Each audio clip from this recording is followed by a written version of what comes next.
Gadis tempatan diraba warga asing. Pengotor, kencing dan ludah merata tempat serta berniaga tanpa lesen. Itu antara masalah yang ditimbulkan lambakan warga asing, terutama dari Bangladesh yang menghuni di Pangsempuri Berembang Indah, Ampang, Selangor. Kebanjiran golongan berkenaan sehingga merangkumi 80% penghuni di kawasan itu turut mengancam keselamatan penduduk tempatan. Permasalahan itu disuarakan kepada wartawan Aduan Rakyat, Khairul Rizwan Azizan.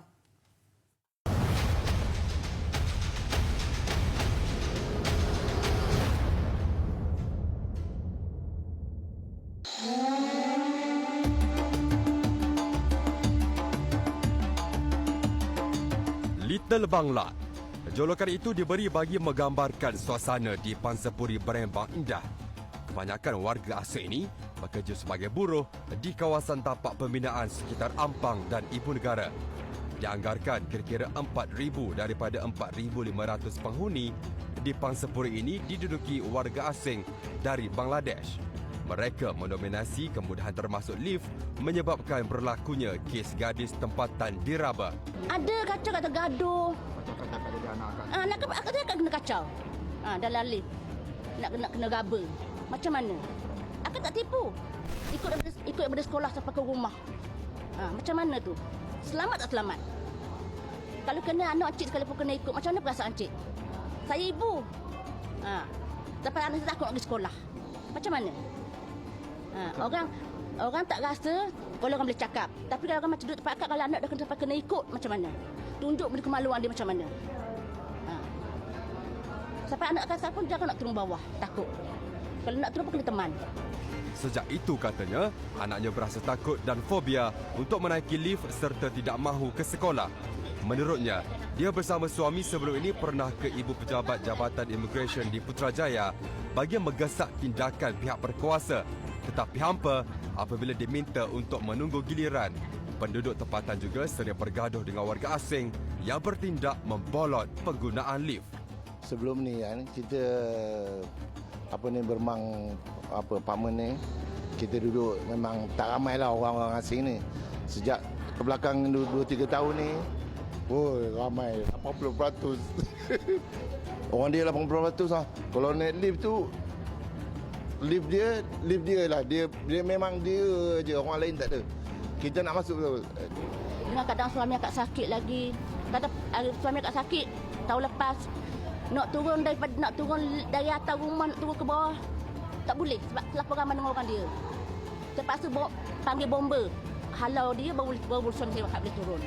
Tidak cukup dengan itu, warga asing dari Bangladesh ini terus bermaharajalela dengan berniaga di lot kedai disediakan di bawah Pangsempuri ini.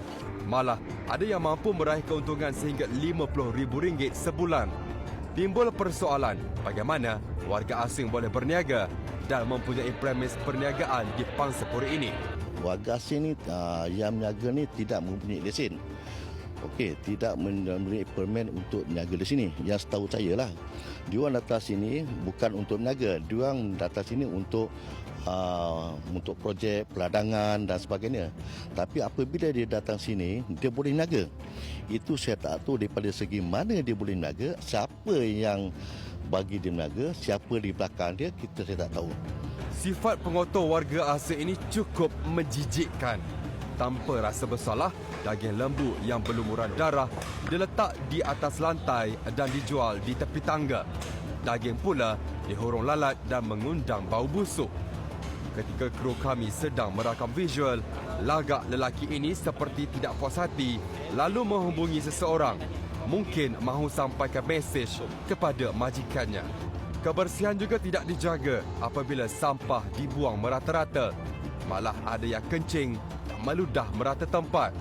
Dakwa penduduk seunit rumah disewa kepada 10 hingga 20 warga asing dengan bayaran kira-kira RM1,200 sebulan. Dalam satu rumah tu dalam 20 orang, kan?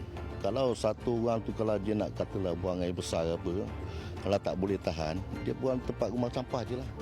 Jadi rumah sampah tu bukan untuk buang sampah, untuk buang-buang najis dia. Salah satunya budaya dia orang lain. Jadi dia kalau dia nak berkahak, suka-suka nak berkahak, tempat orang nak makan dia berkahak. Tempat kat mana-mana dia boleh berkahak, suka-suka nak berkahak. Jadi budaya itu bertentangan sangat dengan budaya kita lah. Menurut penduduk, sudah banyak kali aduan dikemukakan kepada Majlis Pemandaraan Panjaya MPAJ. Namun, tiada sebarang tindakan diambil. Sudah pastinya, ada di antara warga asing ini terdiri daripada pendatang asing tanpa izin yang bersedia untuk melarikan diri sekiranya operasi dilakukan pihak berkuasa. Menurut penduduk di sini, lokasi ini seringkali dijadikan port bagi mereka untuk bersiap sedia sekiranya operasi dilakukan oleh pihak berkuasa tempatan.